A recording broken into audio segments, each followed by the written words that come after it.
कैसे भी परिस्थिति हो, अपने आप पर चिंता और डर को हावी मत होने दो। हमेशा सकारात्मक सोचो। बुरा वक्त अपने आप चला जाएगा और आप डरेंगे भी नहीं। बुरी स्थिति में भी हमेशा सकारात्मक सोचो और खुश रहो।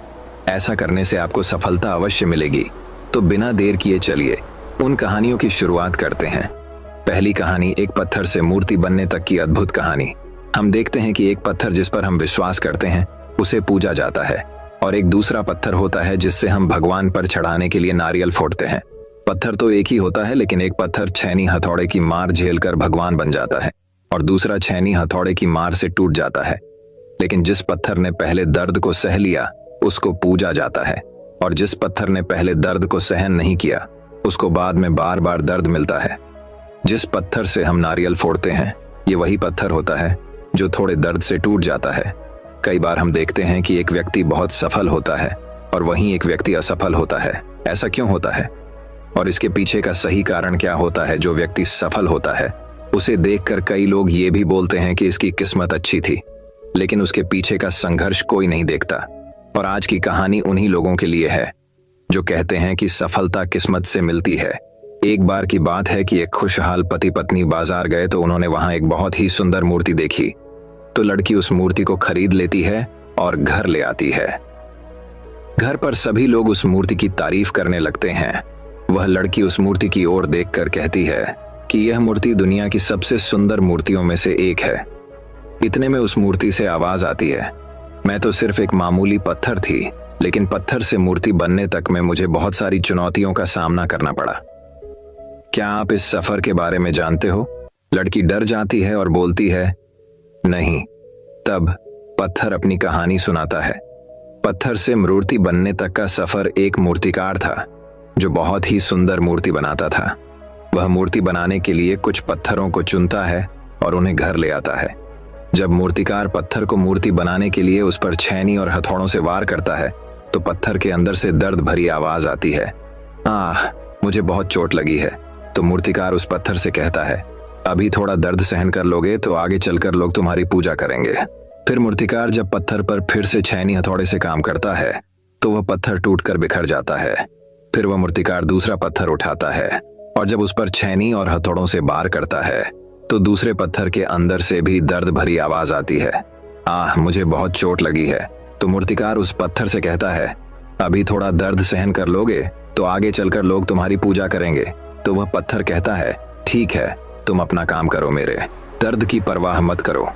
फिर वह मूर्तिकार उस पर अपना काम करता है और पत्थर को अच्छा आकार देने के लिए उस पर छैनी हथौड़ों से प्रहार करता है और पत्थर रोता रहता है लेकिन टूटता नहीं है। फिर मूर्तिकार उस पत्थर को आग की भट्टी में डाल देता है और कुछ समय के लिए उस पत्थर को आग की तपन में जलने के लिए छोड़ देता है। उसके बाद मूर्तिकार उस पत्थर को और अच्छा आकार देता है और उस पर कलर करता है, और यह सब दर्द पत्थर बर्दाश्त करता है। तब जाकर एक पत्थर मूर्ति बनता है और फिर कुछ लोग उस मूर्ति को खरीदने के लिए उस मूर्तिकार के पास आते हैं और मूर्ति को खरीद लेते हैं। इतना कुछ सहना पड़ता है, तब जाकर एक पत्थर मूर्ति बनता है और तब जाकर लोग उस पत्थर को पूजते हैं। इसी तरह जब एक पत्थर को भी अपने आप की पूजा कराने के लिए छैनी हथौड़ों और आग की भट्टी में जलना पड़ता है, तो फिर एक इंसान को भी खुद को सफल बनाने के लिए मेहनत की भट्टी में झोंकना पड़ेगा। सीख, जिस तरह एक पत्थर को मूर्ति बनने के लिए तपना पड़ता है, उसी तरह हर इंसान को सफलता पाने के लिए मेहनत की भट्टी में तपना पड़ता है, तब जाकर ही सफलता मिलती है। तो चलिए दोस्तों, अब हमारी दूसरी कहानी की शुरुआत करते हैं। दूसरी कहानी, चूहे से शेर फिर शेर से चूहे तक की कहानी। एक जंगल में तेजस्वी साधु तपस्या कर रहे थे। उसी समय वहां पर चूहा भागता भागता आया और साधु जी से बोलता है, बचा लो साधु जी, बचा लो। तो साधु जी पूछते हैं, क्या हुआ? तो चूहा बोलता है, बिल्ली मेरे पीछे पड़ी है, मुझे खा जाएगी, मुझे बचा लीजिए। साधु जी को उस चूहे पर दया आ जाती है और साधु जी उस चूहे के सिर पर हाथ फेरते हैं और उसे बिल्ली बना देते हैं। कुछ टाइम होता है, वही चूहा जो बिल्ली बन चुका होता है फिर से भागता भागता आता है और बोलता है, साधु जी बचा लो, बचा लो। साधु जी बोलते हैं, अब क्या हुआ, अब तो तू बिल्ली बन गया है, अब क्या परेशानी आ गई? बिल्ली बोलती है, साधु जी अब मेरे पीछे एक कुत्ता पड़ गया है, मुझे बचा लीजिए, नहीं तो वो मुझे मार डालेगा। तो साधु जी उसके सर पर हाथ फेरते हैं और उसे कुत्ता बना देते हैं। वो कुत्ता वहां से चला जाता है। कुछ टाइम बाद फिर वो कुत्ता भागते भागते आता है और साधु जी से बोलता है, अब मेरे पीछे शेर पड़ गया, मुझे बचा लीजिए। तो साधु को दया आ जाती है और उस कुत्ते को अब शेर बना देते हैं। और साधु जी बोलते हैं, अब तुझे कोई नहीं खा सकता, अब तू जंगल का राजा है, तुझे किसी से डरने की जरूरत नहीं है, तू ही जंगल पर राज करेगा। कुछ टाइम होता है, साधु जी तपस्या में लीन थे और तभी वहां पर शेर आ जाता है और चिल्लाने लगता है, साधु जी बचाओ बचाओ। साधु जी सोच में पड़ गए, इस चूहे को जंगल का राजा शेर बना दिया, फिर भी ये डरा हुआ है। साधु जी पूछते हैं, अब क्या हुआ, अब तो तुम जंगल के राजा हो, अब किससे डरे हुए हो? शेर बोलता है, साधु जी जंगल में शिकारी आ गए, वो मुझे पकड़ कर ले जाएंगे। इस बार साधु जी शेर के सर पर हाथ फेरते हैं और उसे फिर से चूहा बना देते हैं और कहते हैं कि मैं सिर्फ तेरे शरीर को बदल सकता हूं, लेकिन तेरे अंदर बैठे चूहे के नजरिए को नहीं बदल सकता। तुझे शेर तो बना दिया, लेकिन तेरा नजरिया आज भी चूहे का था, इसीलिए तू डरा डरा घूम रहा है। तू चूहा ही अच्छा है, सीख। इस कहानी से सीखना चाहिए कि किसी भी चीज से ज्यादा महत्वपूर्ण होता है। हमारा नजरिया इस कहानी से मैं बताना चाहता हूँ कि चूहे को शेर की खाल भी पहना दी जाए तो वो चूहा ही रहता है, शेर नहीं बन सकता जब तक उसका अंदर से उसका नजरिया न बदल जाए। जैसे कि चूहे को शेर बनाने के बाद भी डरा हुआ था, क्योंकि उसका नजरिया चूहे का था। अगर वो अपना नजरिया बदल लेता तो शेर बनने के बाद वो पूरे जंगल पर राज करता, फिर चाहे कोई भी हो उसका कुछ नहीं बिगाड़ पाता। हर फील्ड में आपका नजरिया देखा जाता है, क्योंकि एक व्यक्ति की सफलता उसके नजरिए में छुपी होती है। अगर एक व्यक्ति पहले ही ये नजरिया बना ले कि ये काम नहीं हो सकता और मैं शायद ही इस काम में सफल हो सकता हूं, तो वह व्यक्ति सफल नहीं हो सकता। लेकिन अगर एक अटूट और दृढ़ नजरिया बना लिया जाए कि मुझे सफल होकर ही दिखाना है, तो कोई नहीं रोक सकता। इसलिए हमें अपना नजरिया शेर का रखना है, न कि चूहे का। तभी आप अपनी फील्ड में सफलता हासिल कर सकते हैं। तो चलिए दोस्तों, अब हमारी तीसरी कहानी की शुरुआत करते हैं। तीसरी कहानी, यह कहानी आपको बताएगी कि जब आप अपनी सफलता के लिए आगे बढ़ते हैं तो रास्ता भटकाने वाले कैसे आपके लक्ष्य के प्रति भ्रमित करते हैं। तो आइए शुरुआत करते हैं कहानी की। एक गांव में एक बहुत ही प्रसिद्ध पंडित रहा करता था। उस पंडित का नाम श्याम था। वह पंडित जिस गांव में रहता था, वह उस गांव के प्रसिद्ध मंदिर पर पूजा करता था और सभी शादियां व सभी धार्मिक कार्य वही पंडित कराता था। वह पंडित इतना प्रसिद्ध था कि आसपास के सभी गांवों में उसकी चर्चा हुआ करती थी और सभी लोग उस पंडित का बहुत आदर किया करते थे। श्याम पंडित इतने प्रसिद्ध थे कि सभी लोग उन्हीं से अपना धार्मिक कार्य कराने के लिए दूर दूर गांव से बुलाया करते और अच्छा दान दिया करते थे। एक बार पंडित जी अपने गांव से दूसरे गांव शादी कराने गए हुए थे। वह गांव पंडित जी के गांव से 4 से 5 गांव छोड़कर था। पंडित जी जब शादी कराने के बाद वहां से लौट रहे थे तो उन्हें एक बकरी भेंट स्वरूप दी गई। जब पंडित जी बकरी को लेकर लौट रहे थे तो वह पैदल पैदल अपने रास्ते बकरी को लेकर धीरे धीरे आ रहे थे, क्योंकि उनका गांव 4 गांव के बाद था। जिस रास्ते से पंडित जी लौट रहे थे उस रास्ते पर 4 ठग यानी चोर रहते थे और वह आने जाने वाले लोगों को लूटा करते थे। जब उन 4 ठगों ने पंडित जी को देखा तो बोलने लगे, आज तो सुबह से कोई नहीं मिला है और हमारे खाने पीने की व्यवस्था भी नहीं हुई। चलो आज पंडित जी को ही लूट लेते हैं, इनसे ये बकरी चुरा लेते हैं। लेकिन उनमें से एक ठग बोलता है, अगर पंडित जी को मारा पीटा तो सारे गांव वाले हमें छोड़ेंगे नहीं और हमें बहुत पाप लगेगा। तो ठग एक नई तरकीब निकालते हैं पंडित जी से बकरी छुड़ाने की और चारों ठग अपने अपने काम पर लग जाते हैं। पंडित जी जब पहले गांव पहुंचने वाले होते हैं तो वहां पहला ठग उन्हें मिलता है, जो एक साधारण व्यक्ति की तरह पंडित जी से राम राम करता है और उनके पैर पड़ने के लिए झुकता है, लेकिन रुक जाता है और पंडित जी से बोलता है, पंडित जी आप तो बहुत प्रसिद्ध पंडित हैं और लोग आपकी बहुत इज्जत करते हैं, लेकिन आप इस गधे के साथ क्या कर रहे हैं। तो पंडित जी गुस्सा हो जाते हैं और बोलते हैं, अरे मूर्ख, ये गधा नहीं, ये बकरी है, बकरी। लेकिन वह ठग उनसे कहता है कि ये बकरी नहीं, ये तो गधा है। पंडित जी आपको किसी ने बेवकूफ बना दिया। तो पंडित जी फिर गुस्से से कहते हैं कि तू ही मूर्ख है, ये बकरी है ना कि गधा है। और यह बोलकर पंडित जी आगे चल पड़े। लेकिन पंडित जी के दिमाग में इस अनोखी घटना ने एक हल्का सा भ्रम डाल दिया और वह आगे निकल गए। धीरे धीरे पंडित जी आगे बढ़ रहे थे और वह दूसरे गांव पहुंचने ही वाले थे कि उन्हें वहां दूसरा ठग मिला, जो कि बिल्कुल साधारण व्यक्ति की तरह वहां खड़ा था और पंडित जी से राम राम करता है। और उनके पैर पड़ने के लिए झुकता है, लेकिन वह रुक जाता है। पंडित जी पूछते हैं क्या हुआ, रुक क्यों गए? तो वह बोलता है पंडित जी, आप इस गधे को साथ लेकर क्यों घूम रहे हो? इससे आप खंडित हो जाओगे और लोग आपके बारे में क्या सोचेंगे? इस गधे को भगा दो। पंडित जी को इतनी बात सुनकर बहुत क्रोध आता है और बोलते हैं तुम मूर्ख हो, दिखाई नहीं देता ये बकरी है और तुम बोल रहे हो गधा है। दूसरा ठग बोलता है कि ये पंडित जी, आपको किसी ने पागल बना दिया, ये बकरी नहीं ये तो गधा है और ये आपके साथ रहेगा तो आपकी क्या इज्जत रह जाएगी। ये सुनते ही पंडित जी सोचने लगे कि यह क्या बोल रहा है, मैं तो बकरी लाया हूं, पर ये सब इसे गधा क्यों बोल रहे हैं? कहीं मैं सच में गधे को लेकर तो नहीं घूम रहा हूं। अब पंडित जी सोच में पड़ जाते हैं और वह ठग वहां से चला जाता है और पंडित जी भी आगे बढ़ने लगते हैं, लेकिन उनके दिमाग में यही बात चल रही होती है कि ये बकरी है या गधा। जब पंडित जी तीसरे गांव में पहुंचने वाले होते हैं तो उन्हें वहां तीसरा ठग मिलता है और पंडित जी से राम राम करता है। पंडित जी के पैर पड़ने के लिए झुकता है, लेकिन रुक जाता है। पंडित जी हैरान हो जाते हैं और पूछते हैं कि क्या हुआ? तो तीसरा ठग बोलता है कि पंडित जी, मैं आपसे आशीर्वाद तो लेना चाहता हूं, लेकिन इस गधे को आपके साथ देखकर मुझे अच्छा नहीं लग रहा। लोग आपको इतना मानते हैं, आपसे पूजा कराते हैं, लेकिन लोग आपको इस गधे के साथ देखेंगे तो क्या सोचेंगे? इतनी बात सुनकर पंडित जी कहते हैं कि मैं इस गधे को गांव के बाहर छोड़ने जा रहा हूं। मुझे रास्ते में दयनीय हालत में मिला था और पंडित जी वहां से निकल जाते हैं। कुछ लोगों की बातों में आकर पंडित जी का विश्वास खुद से उठ जाता है। उन्हें लगता है कि लोग सही बोल रहे हैं और मैं गलत हूं, लेकिन फिर सोचते हैं कि मैं सही हूं। इसी तरह उनका विश्वास खुद पर से गिरने लगता है और सोचते हैं कि मैं अपने गांव पहुंचने वाला हूं। अगर ये बकरी नहीं हुई और गधा हुआ तो लोग मेरे बारे में क्या सोचेंगे?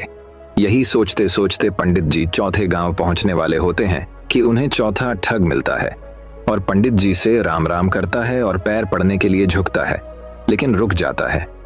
तो पंडित जी पूछते हैं क्या हुआ? तो वह ठग पंडित जी से बोलता है, पंडित जी, बाकी सब तो ठीक है, आप इस गधे को साथ में लेकर क्यों घूम रहे हो? तो पंडित जी कहते हैं कि मैं इस गधे को गांव के बाहर छोड़ने वाला था। तो वह ठग बोलता है कि पंडित जी, यह गधा आपको शोभा नहीं देता, लोग क्या सोचेंगे आपके साथ यह गधा देखकर? आप इसे मुझे दे दीजिए, मैं इसे बाहर छोड़ आऊंगा। तो पंडित जी अपने आप पर विश्वास को खो देते हैं और उस बकरी को गधा समझकर उस ठग को दे देते हैं और अपनी बकरी को छोड़कर आ जाते हैं और उन चारों ठगों की यह तरकीब काम कर जाती है और वह पंडित जी से बकरी छुड़ा लेते हैं और उसे बेचकर पैसा कमा लेते हैं। इसी तरह हमारे आसपास भी हमारा रास्ता भटकाने के लिए बहुत सारे ठग जरूर मिलेंगे। जो हमारा रास्ता भटकाना चाहते हैं उनसे बचकर और खुद पर विश्वास रखना होगा, तभी हम अपने लक्ष्य को पा सकते हैं।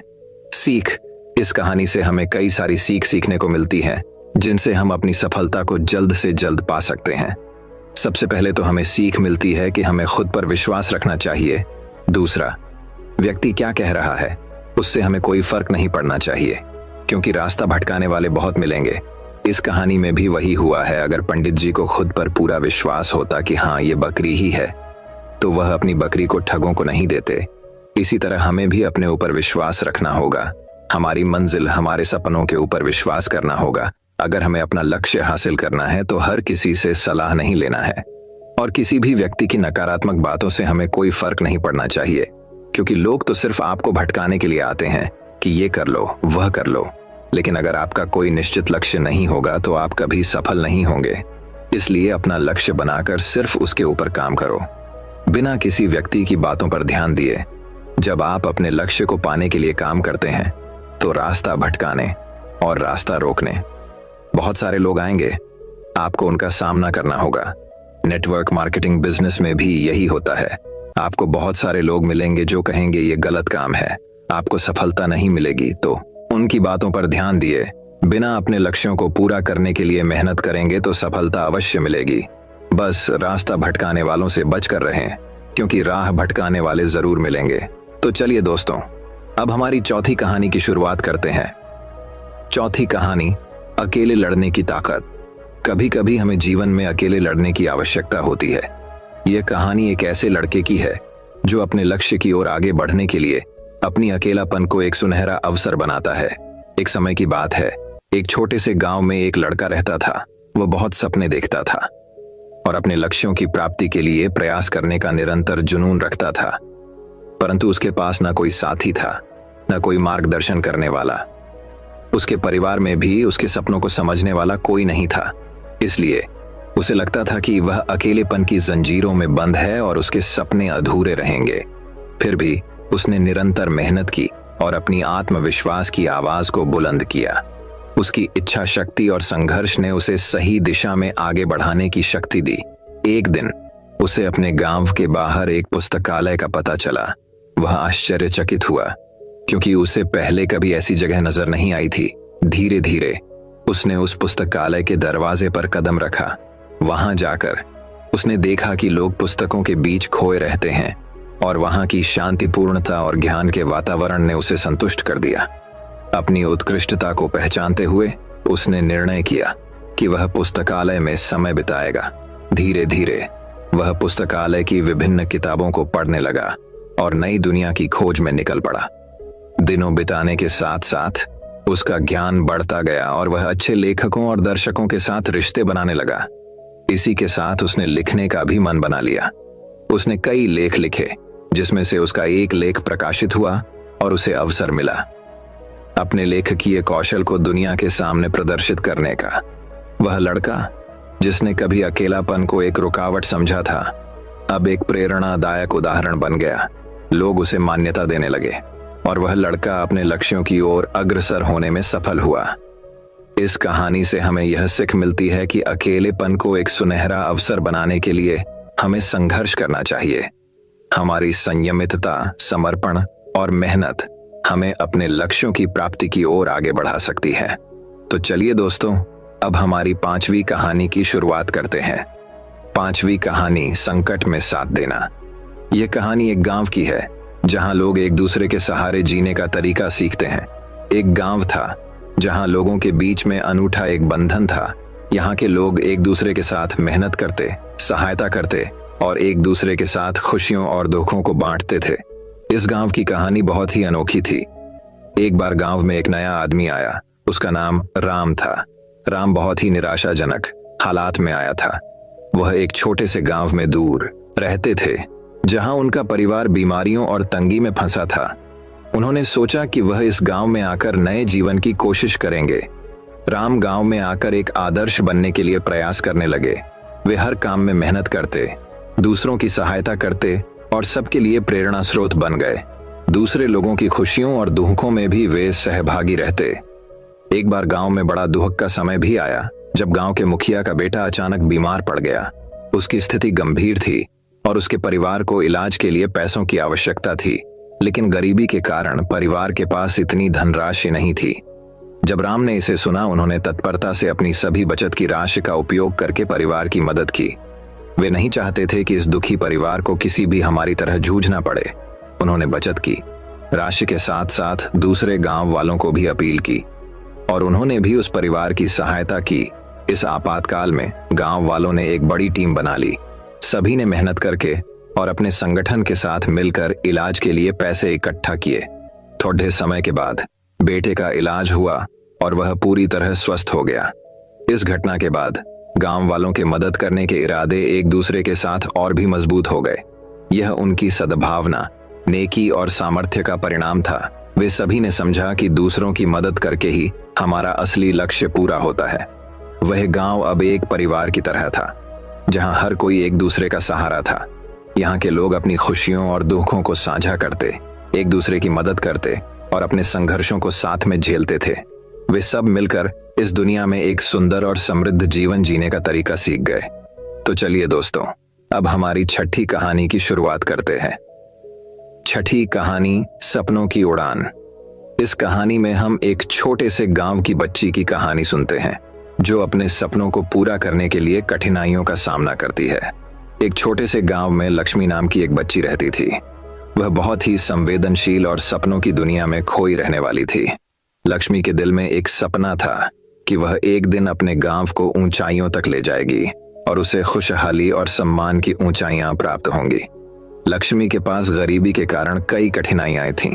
उसके परिवार को रोजगार की कमी थी और उन्हें बुनियादी आवश्यकताओं को पूरा करने के लिए संघर्ष करना पड़ता था। लेकिन लक्ष्मी नहीं हारी। वह हमेशा अपने सपनों के पीछे लगी रहती थी। उसका पहला कदम उसने शिक्षा में आगे बढ़ाकर उठाया। गांव में उसके स्कूल नहीं था, लेकिन उसने खुद को पढ़ाई के लिए समर्पित कर दिया। वह दूसरे गांव जाती और पढ़ाई के लिए पूरी मेहनत करती। संघर्ष और कठिनाइयों के बावजूद वह अपने लक्ष्य की ओर बढ़ रही थी। लक्ष्मी की दृढ़ता और मेहनत ने उसे सफलता की ओर ले जाया। उसने अपनी पढ़ाई पूरी की और उच्च शिक्षा हासिल की। जब वह वापस अपने गांव लौटी तो उसने गांव के लिए प्राइवेट स्कूल शुरू किया। वह हर बच्चे को शिक्षित करना चाहती थी। उसका पढ़ाने का तरीका बेहद अनोखा था, जिसके कारण वहां के बच्चे बुद्धिमान बनने लगे। लक्ष्मी के संघर्ष और प्रगति की कथा गांव के लोगों को प्रेरित करने लगी।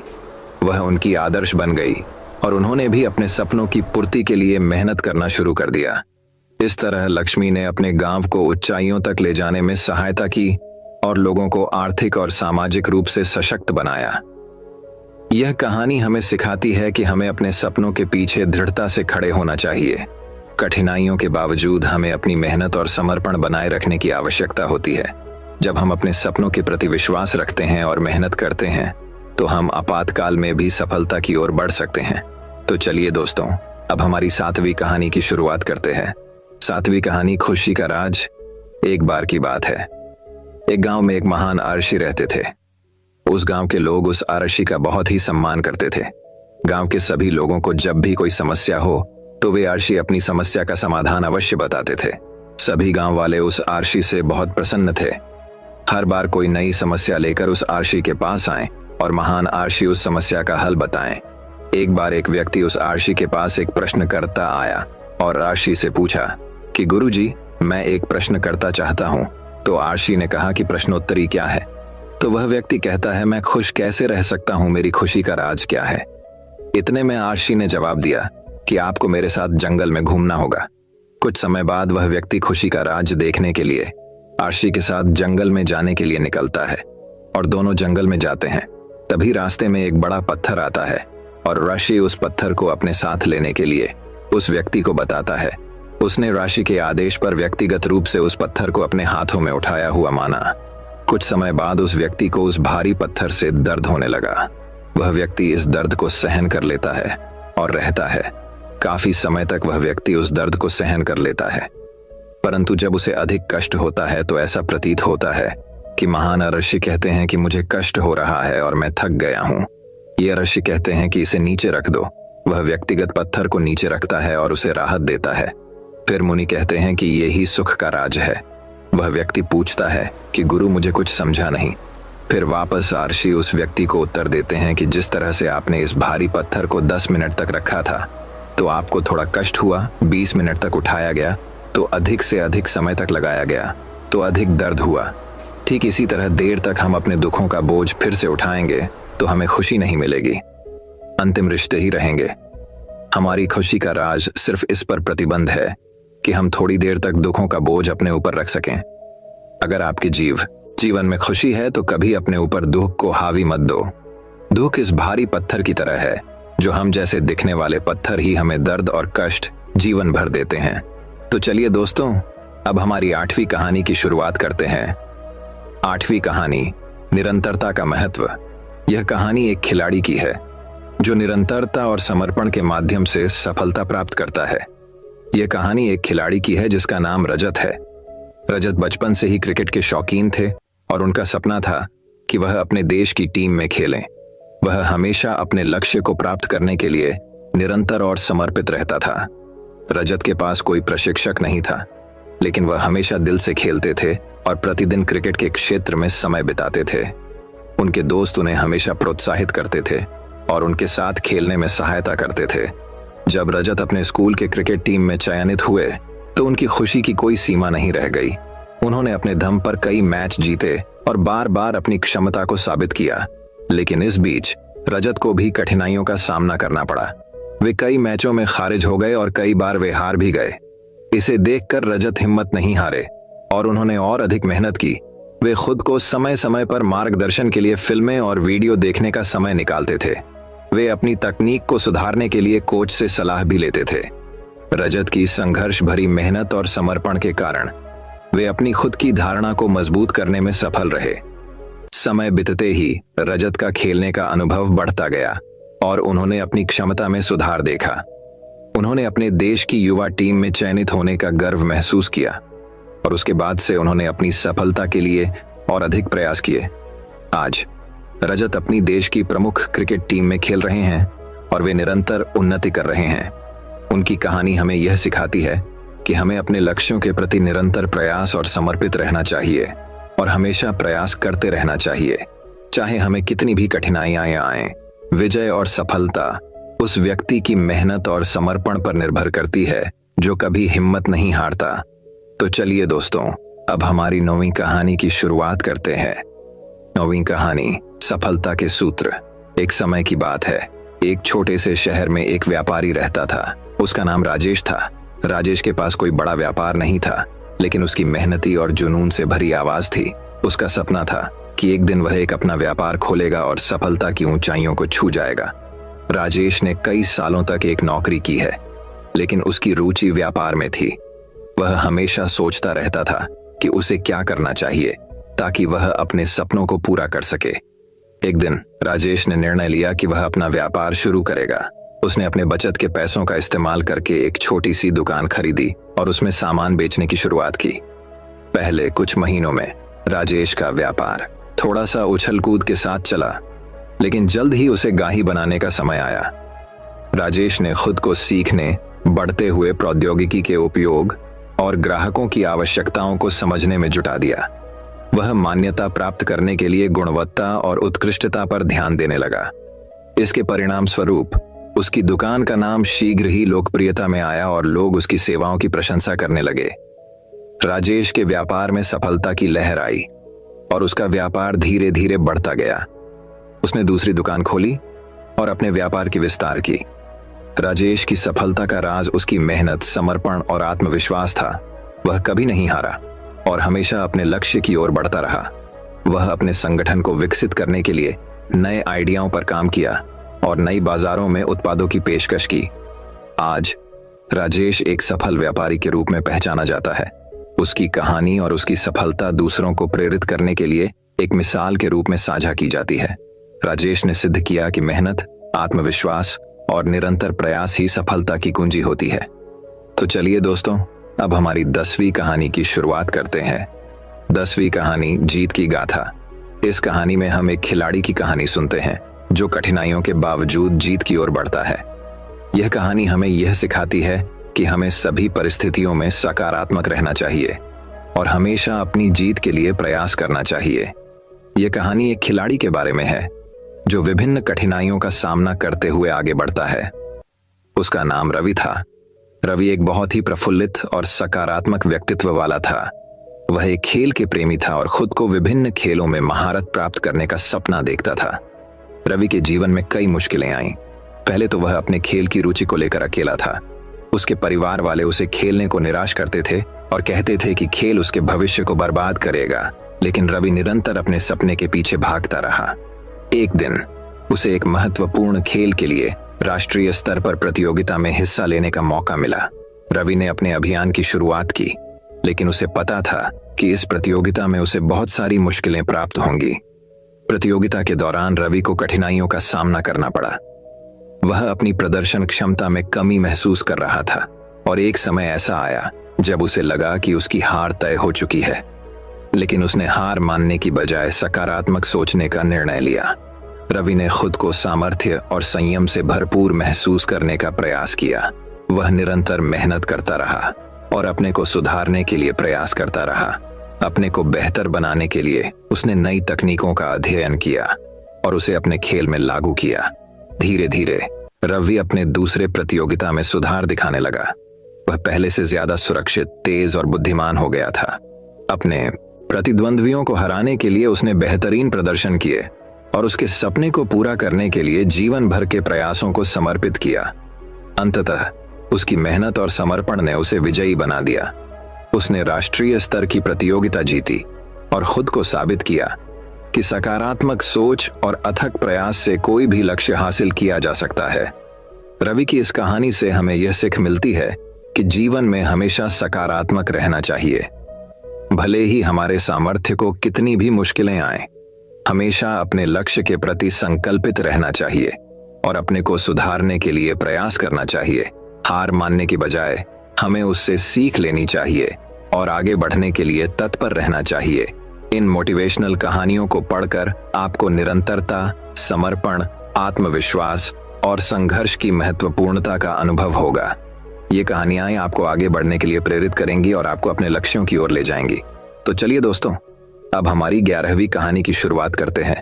11वीं कहानी, इंतजार का फल सब्र का फल मीठा होता है। आपने इस मुहावरे को जरूर सुना होगा। आज हम इस कहानी से जानते हैं कि इसका मतलब क्या होता है। जब सूर्य अस्त होता है तब हल्की फुल्की सादृश्यता उत्पन्न होती है और चारों ओर शांत वातावरण एक अंधेरे सा छा जाता है। सभी जीव जंतु, पशु पक्षी अपने अपने निवास स्थान पर चले जाते हैं और ऊंची ऊंची हवाएं चलने लगती हैं। हम जब भी आकाश की ओर देखते हैं तो सूर्य अस्त होता है।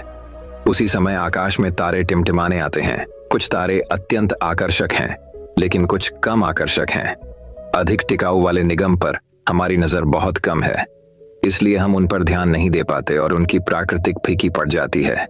लेकिन उन सब में से एक ऐसा तारा होता है जो और भी चमकता है, जो आने से पूरा आकाश जगमगा जाता है।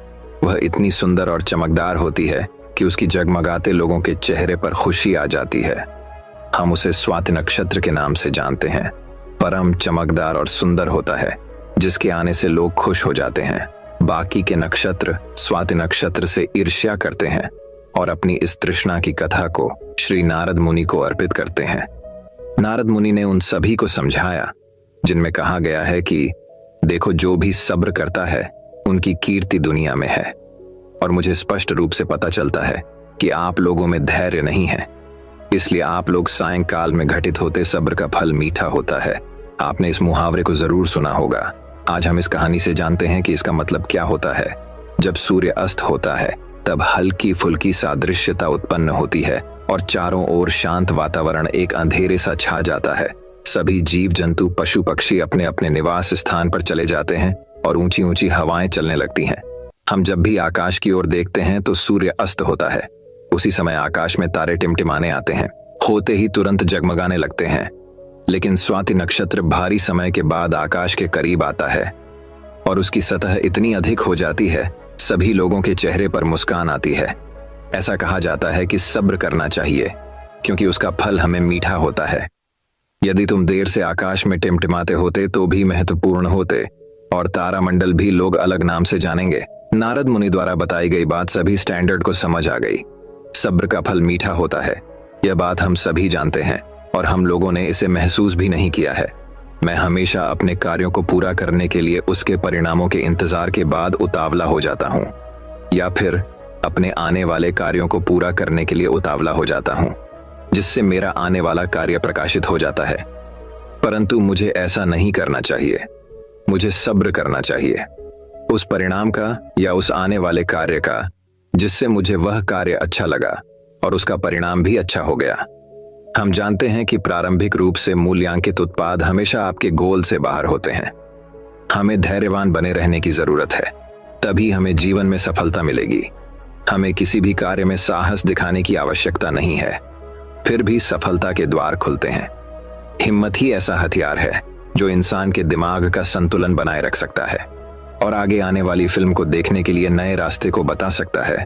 बड़े बड़े महात्माओं और महापुरुषों के द्वारा भी बताया गया है कि हमें भी किसी कार्य में सफलता प्राप्त हो तो उसे चिंता मुक्त करना चाहिए। दोस्तों, मैं उम्मीद करता हूं कि यह कहानी सुनने से आपके जीवन में अच्छे बदलाव आए होंगे। आपको इस वीडियो से क्या सीखने मिला, ये कमेंट करके जरूर बताएं और अपने परिवार, दोस्तों या आपके करीबी इंसान के साथ ये कहानी शेयर करके उन्हें भी इस ज्ञान से परिचित करवाएं। बाकी अगर आपको यह वीडियो दिल से अच्छी लगी हो तभी इस वीडियो को लाइक कर देना और आपने अब तक इस चैनल को सब्सक्राइब न किया हो तो चैनल को सब्सक्राइब भी जरूर कर देना। आपका हर दिन शुभ हो और खुशियों से आपका जीवन भरा रहे। धन्यवाद। नमो बुद्धाय।